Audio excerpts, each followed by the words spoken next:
This is The Great Outdoors with Jason White, exploring the great outdoors in Pennsylvania and beyond.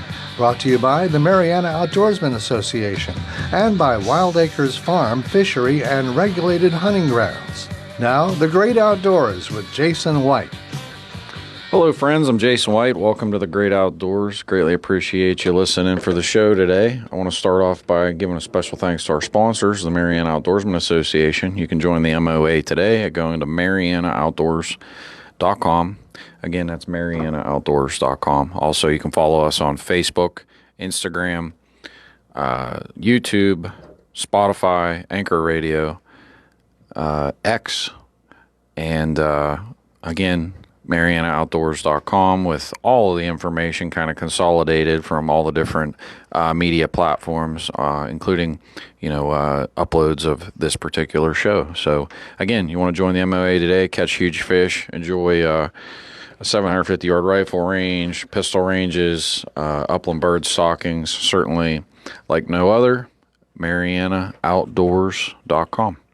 Also, special thanks to Wild Acres Farm, Fishery, and Regulated Hunting Grounds. If you're looking to book your spring 2024 turkey hunt, this is definitely a spot for you. Hunts take place in southwestern Pennsylvania, guided by 10 Mile Creek Outfitters. All hunts are free range, absolutely and totally no fences, no fence. And you can also still book fall of 2024 whitetail hunts.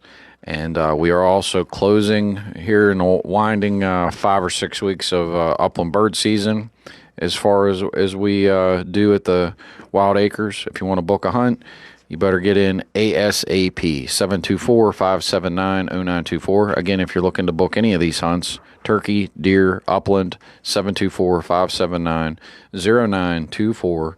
And you can also go to 10mileco.org. Again, that is TENMILECO.org. And last but not least, special thanks to Washington County, the Washington County Tourism and Promotion Agency. Please visit Washington County, Pennsylvania. I want to go over some events real quickly. Upcoming this week, Saturday, February the 24th, we have a continental pheasant hunt benefiting our habitat improvement initiatives at the Mariana Outdoorsman Association. That'll be at 9 a.m. As of right now, there are, I think, 1 or 2 spots available. Do not quote me on that, but we're pretty much filled up. But we might be able to squeak you in. So if you want to do that, check us out on Facebook, or you can give us a call, 724-579-0924. Friday, March 1st at 3 o'clock, we will be doing a trout stalking. We always meet at Wild Acres at the main parking lot, and then we do both sections of streams that we have. That's always at 3 o'clock, and the address is 1997 Morey Road, Clarksville, Pennsylvania, 15322. Saturday, March 2nd, Sunday, March 3rd, it is the West Virginia Outdoor Show. That'll be at Milan Park Convention Center in Morgantown. Certainly happy to have everybody there. We just wrapped up the show at the Allegheny County Pittsburgh show, whatever you want to call it. It was at the Monroeville Convention Center. It was certainly a pleasure to speak to many of you, and looking forward to the West Virginia show is up to bat next. After that, Saturday, March 9th, we are actually collaborating with the Ellsworth Volunteer Fire Company and the Cokeburg Volunteer Fire Company. At the Cokeburg Volunteer Fire Company, we're going to be hosting a gun and cash bash. Please, if you're available, I don't know how many tickets are left. It sounds like from the last I saw that we were almost sold out. But if you'd like to support our first responders or conservation here in southwestern Pennsylvania, that is March the 9th, and that is at the Cokeburg Volunteer Fire Company. The following Saturday, at the Washington County Fairgrounds, that's the 16th, Firearm Owners Against Crime is actually hosting a gun cash bash, and we'll have a booth set up there. So I'm looking forward to, obviously, speaking with all the Second Amendment supporters and the folks that might be interested in shooting at any of our gun ranges. Look forward to it. April the 5th will be our April trout stalking. And April the 6th is opening day of trout season. April 20th and 21st, that's a Saturday, Sunday, there will be a long-range hunter class hosted at the Mariana Outdoorsman Association. That is by an outside entity that is doing the training. It is not via the MOA. So if you want to register for that, we have been posting. The event is on our Facebook page. It's also in our email blast, and it's on our website. There's actually a phone number you have to call to get in on that. So please go to our website, Facebook, or check your emails if you do receive our emails with the information. Or if you need to get a hold of me, 724-579-0924. Happy to answer any questions and point you in the right direction. And then looking ahead, May, I'm sure, well, I hope you all will be doing it, but May is turkey season in Pennsylvania, so I hope you, if you don't have a turkey license, I hope you go and buy one. And I hope you're doing preparations now and over the next probably 30 days to get yourself ready.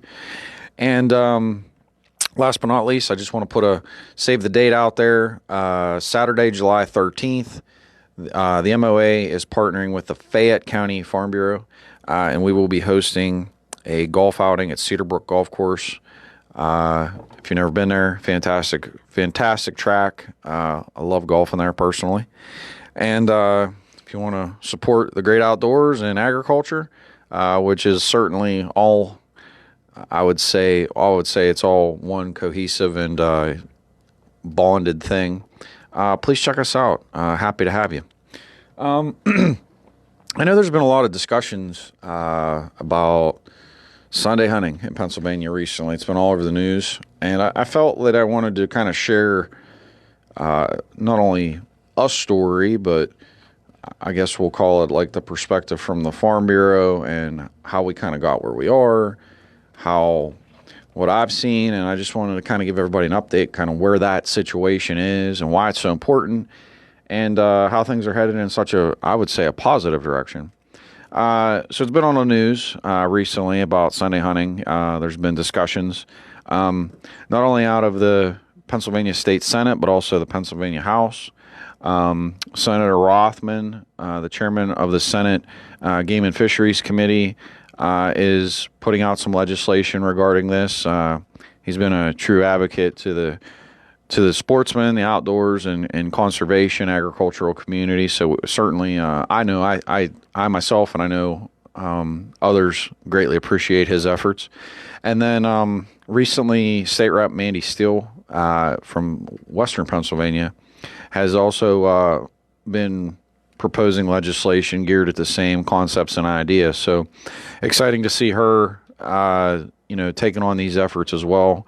And that's huge, getting both sides, because obviously for those Civics 101, you got to have the House, you got to have the Senate, and then obviously the governor's got to sign off on it. But that being said, in years past, there was contention. There was a little bit of dissent about hunting on Sundays in Pennsylvania.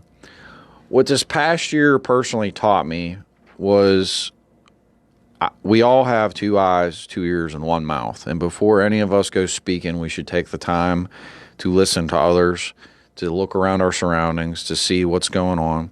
And I really took the time over the past year to assess that situation. Why was there disdain? Why were people not getting along in the past? And how could we fix that?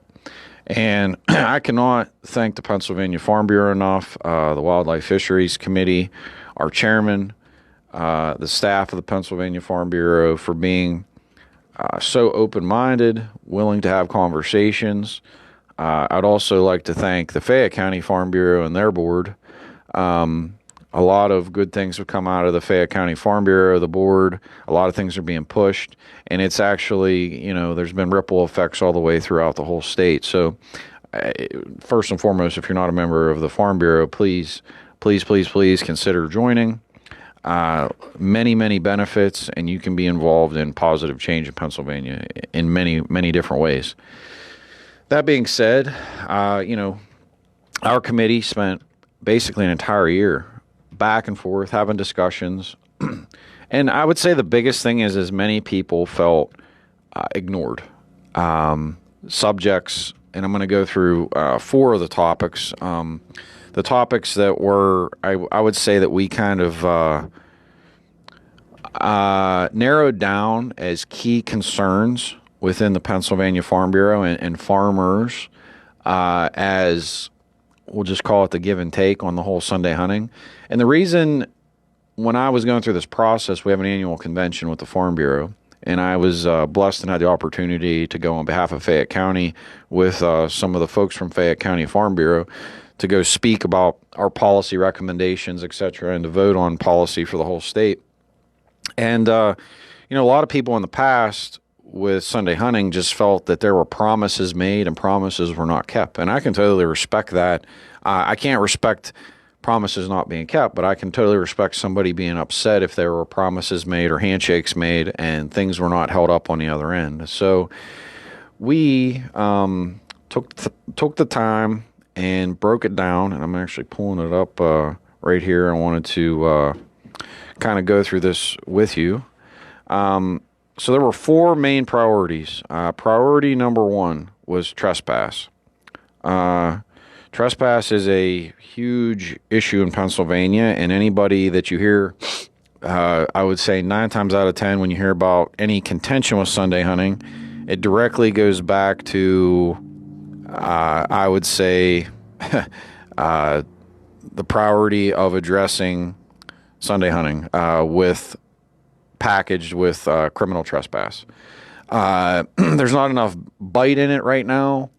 A key example is if somebody does trespass or does something wrong while in the act of hunting or trapping, and it's a criminal trespass act. The criminal code, which is one statute, and the Game Commission code are totally different. They read differently. So if somebody creates an act of criminal trespass while in the act of hunting or trapping, the local police, sheriff's department, state police, etc., do not get dispatched, number 1. And the way that is, the teeth of it for an individual doing one act as opposed to hunting and trapping is completely, there's different tiers and different barriers. So first and foremost, you got the proposition of Sunday hunting. Okay, awesome. I'm gonna dive into all the economic and educational and social benefits of that, and also crop damage, etc. But then over here, we're talking about these 4 concerns. So concern number 1 is criminal trespass. That is on the docket right now to be hopefully rectified, amended, to give each and every one of you that are private property owners in the Commonwealth of Pennsylvania more rights, and to hold people more accountable for their misdeeds. And obviously, law-abiding citizens, it's not going to change anything. People that are breaking the law and doing things they shouldn't be doing, it's certainly, by the looks of it, it's going to have an impact on your life. So I would say the thing here is let's not be breaking the law. We should respect people's private property. We should respect, I can say this from experience, the disrespect I've seen from people in the past over people's private property is quite sad. And, it's just something that, needs to be looked at, and we're doing that right now. So I cannot stress it enough.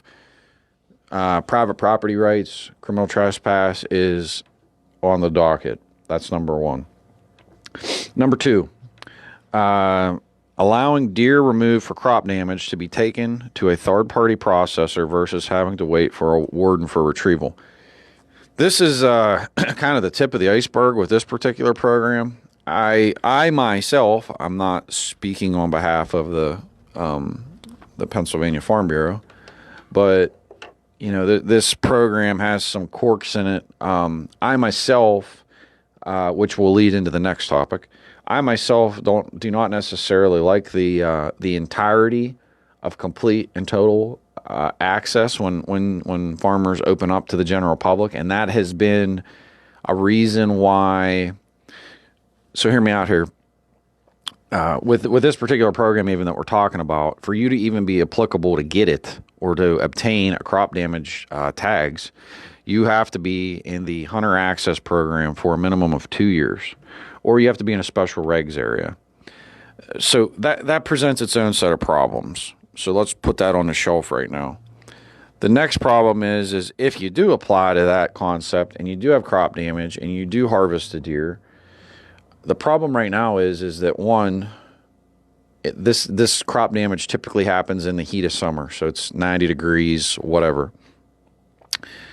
Currently, you do not have the option to take that deer to a butcher or a processor.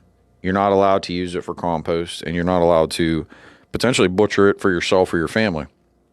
3 things that would be great to have as viable options, whether that's sharing the harvest, whether that's utilization for your own family, or whether that's utilization for fertilizer and manure for your own property. All 3 things are really not on the table as of the past or even the current breakdown of this program. So the goal is to get modifications to where, at a very minimum right out of the gate, that the Game Commission can be cut out of it, and a farmer could take that to a processor directly. It just makes it easier, simpler, and cutting some of the red tape, as we like to call it.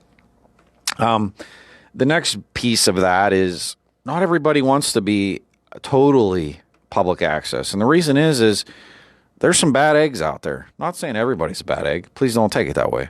But there are bad eggs in this world. And the problem with the hunter access program is it allows everybody. I'm sure for some farmers that works out great. Maybe you get good participation. But there's some people that do not want to do it because they're not trusting, and they don't want people to disrespect their property, litter, etc.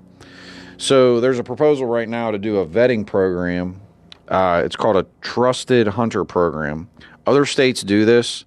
So basically the concept is that if you're a law-abiding hunter, kind of similarly to how I haven't seen the details of what's being proposed in fine detail, but the overarching idea is that obviously you get a background check when you go and purchase a gun.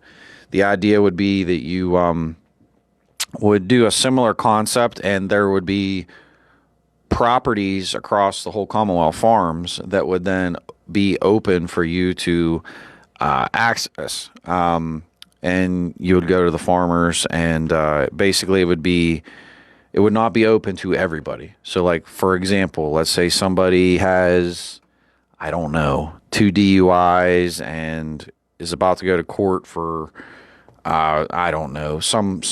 It doesn't really matter, but you get what I'm saying. Somebody's got different things on their record, or they're a troublemaker, or somebody's prone to breaking the law.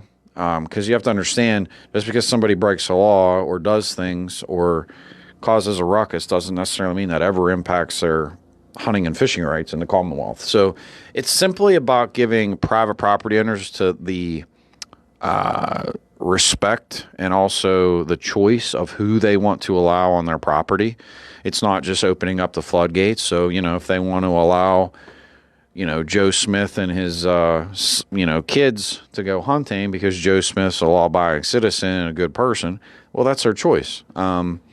So right now it's about just simply trying to give hunters more access to more properties.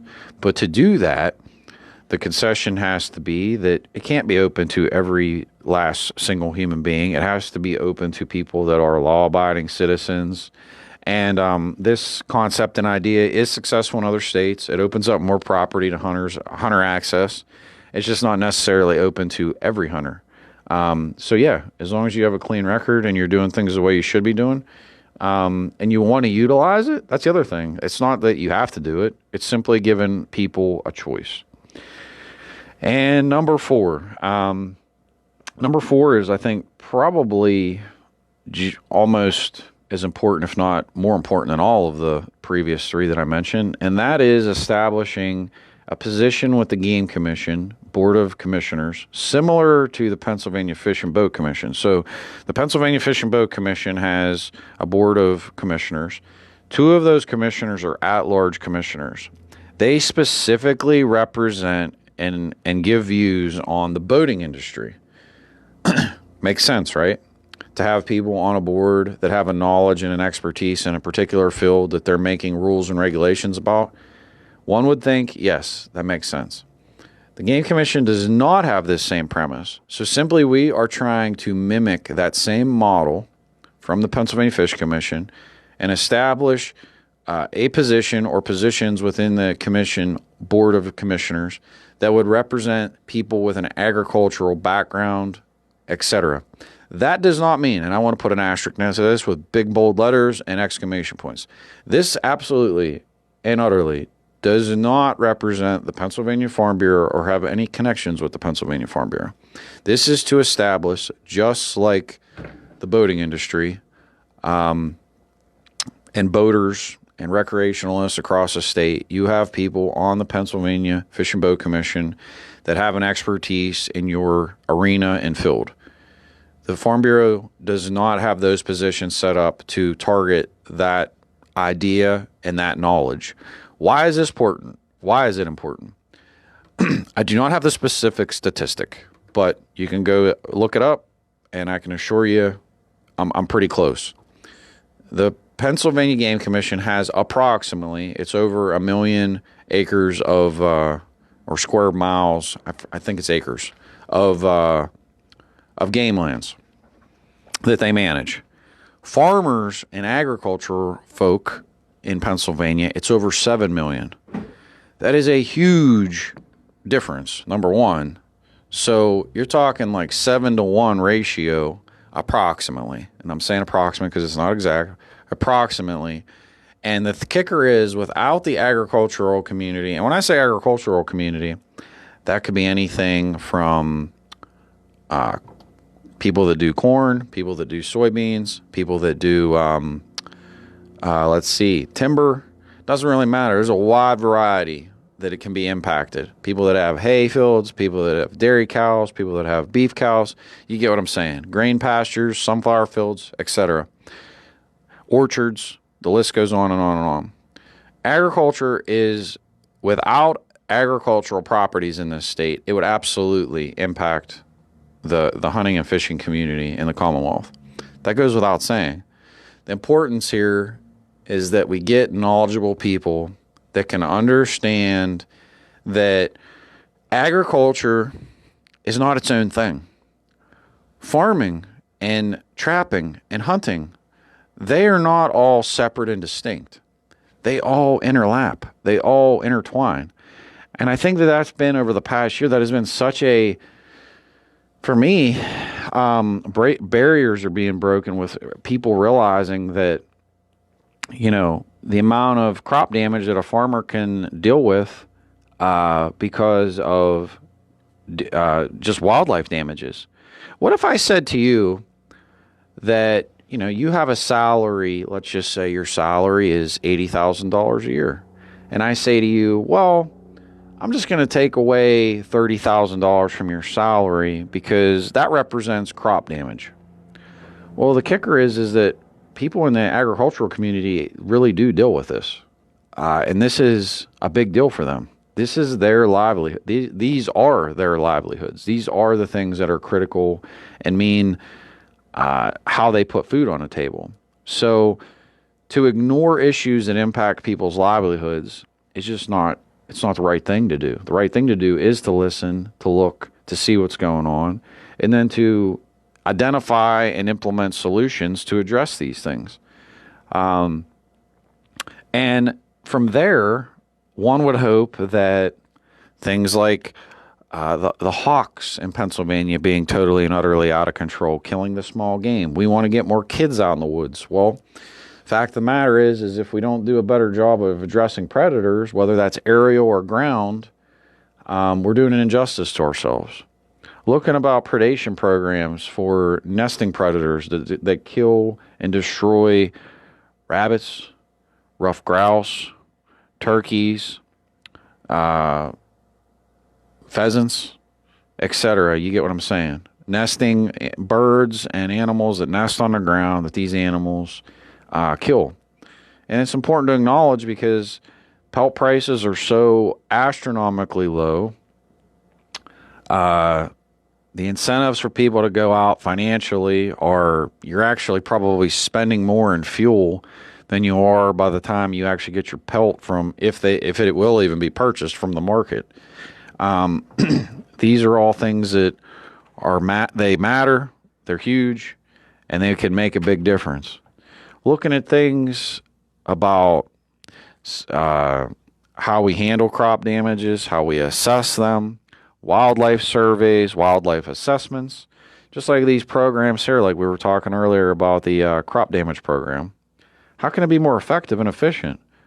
I mean, there's little things that can be done, and it's just simply by starting with having a conversation about it. But if you do not have people that deal with those hurdles, that have dealt with those hurdles, or are going to deal with those hurdles, identifying solutions can be a very tall task, because if your brain isn't geared at trying to fix a problem, I can assure you it never will fix the problem. It'll never ever resolve a problem if you feel that what you're doing is A-okay. And that's basically the definition of insanity, is doing the same thing and thinking that something's magically going to change with different results. And that's, at the end of the day here, people complaining about their private property rights, to me, is sad, because each and every one of you that purchase property and invest your time, your dime, the effort to maintain it, etc. I mean, geez, oh Pete's. Just to put up purple paint and posted signs alone is a cost. Not just the money to purchase those things, but then the time to have to go out and do that. And then you have to deal with the nonsense of somebody, coming on your property and being disrespectful. Like, I'm sorry. Those things just shouldn't happen. And these are all of the things we're talking about. The items that the Farm Bureau is really pushing for, these are bipartisan issues. These are issues that impact many people through the whole Commonwealth. And even if it does not directly impact you, it indirectly impacts you, because if you do not address crop damages and you do not address the issues of the agricultural community, when you go to the grocery store, I can assure you, you're going to pay for it. Because at the end of the day, when supply is down, costs go up. When supply is up, costs go down. It's an inverted ratio. It is what it is. If we can cut down on crop damages in this state, when you go to the grocery store, it is one of many factors. Yes, there are many, but one of the factors is this. If crop damages are low and you get a higher yield, actually your grocery bills will go down. So these are things that impact everybody. They impact everybody. But it's just, we haven't done the best job of discussing it, of talking about it. And it's about communication, it's about education, and we're all going to get there. And I'm really excited about all the positive steps we've made, the relationships that have been built, and to see Sunday hunting come into this new light where all these other positives are going to come of it, hopefully. And let's talk about Sunday hunting. What are the benefits? It's not just some, sportsman or outdoorsman talking point. I personally believe in choice. That's me. I feel that, if I want to go hunting on a Sunday, or that's the day I have off, you deserve to have that right. No different than if you want to turn on the TV and watch a football game, or if you want to go to the store and get groceries, or if you want to go do something else for that matter leisurely. It's your time. A lot of people are working 6 days a week, and the time that they have off is very minimal. And I think if we can open up more opportunities for people to enjoy the outdoors, I think that's huge. Simply from a quality of life perspective, to give you an outlet to enjoy hunting and trapping, I think is tremendous. The other piece of it are the economic opportunities. I know there have been studies that have been shown.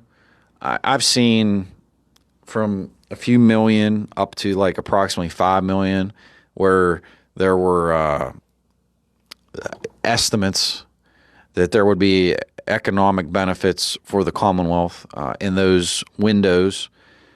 Those are guesses. I mean, a lot of that's going to come down to how the state promotes it. How does the state acknowledge it? And then obviously business owners seeing that as an opportunity, whether that's small restaurants, whether that's gas stations, grocery stores, etc., especially in the rural parts of the state, the Potter County areas, Elk County, the list goes on and on. But a lot of these areas really do live and die on hunting and fishing. And, I would certainly think you're going to see a lot more spending. I think you're going to see, for sure, I would assume, based upon from discussions I've had, you're going to see a lot more people from the surrounding states buying out-of-state licenses. Why do I say that? Because a lot of people go to Ohio, a lot of people will go to West Virginia, and other surrounding states that do have different forms of Sunday hunting. Because if that is the day they have off, okay, Pennsylvania doesn't have it, guess where they're going to go? They're going to go spend their money elsewhere. And that's exactly what they do.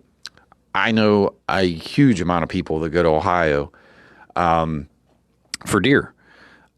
A lot of it is because of Sundays. Some of it is because of the quality of the deer, etc. But a lot of that has to do with the regulations and how they're set up, and that's a whole nother can of worms. But a lot of people like to be able to go to states, surrounding states, that they can drive a couple hours and get somewhere where they can go Sunday hunting. Because let's face the facts.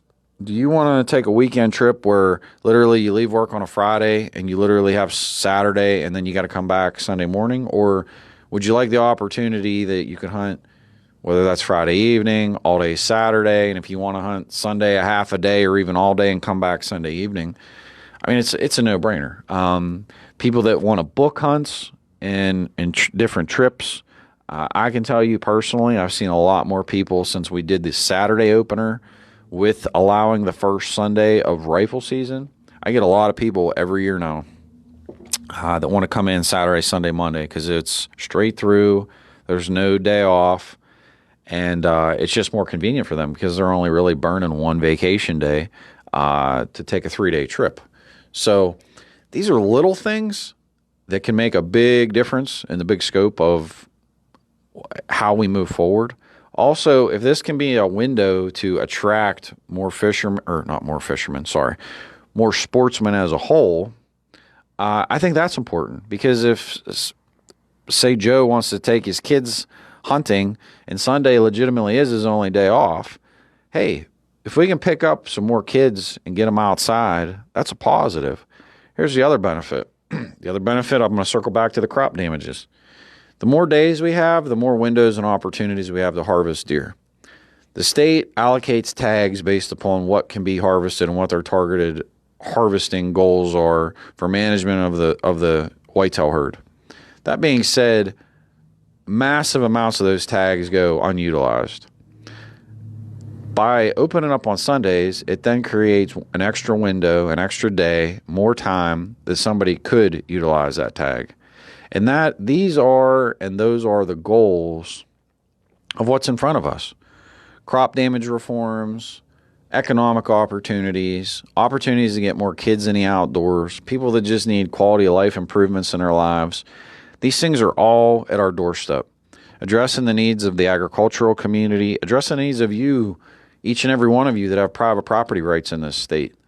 To me, a lot of this stuff, I'd actually say all of this stuff, the old adage seems like common sense. But the failure of the past, I think, was for people having more of an open-minded ability to talk, and only talk after listening and watching and looking at their surroundings and how people feel, why people are upset, and not trying to jam a square peg into a round hole type of a philosophy. Giving and taking, being willing to have discussions, compromise. And I'm really excited because I see a bright future here. I know these topics are kind of at our doorstep. They're all over the news right now. And I think it's tremendous. I think it highlights the positive efforts of the Pennsylvania Farm Bureau.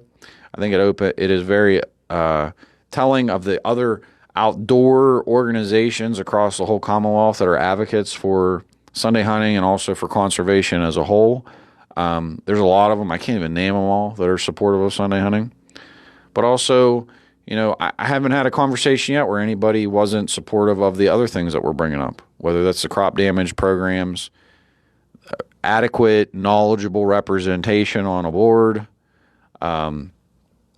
the trespass reforms, and the list goes on and on and on.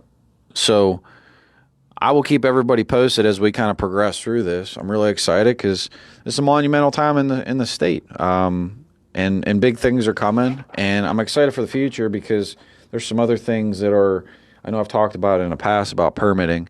I will be following up with everybody in future shows about those particular topics because permitting in Pennsylvania is a total and utter nightmare. And,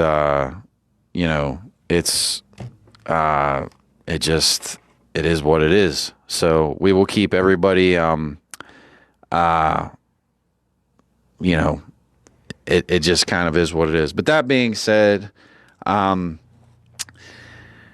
want to follow up with our sponsors, Mariana Outdoorsman Association. Join the MOA today at MarianaOutdoors.com, MarianaOutdoors.com.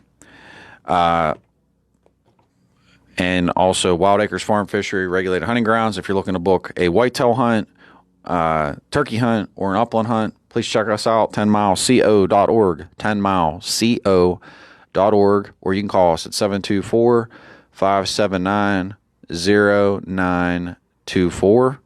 Again, 724-579-0924.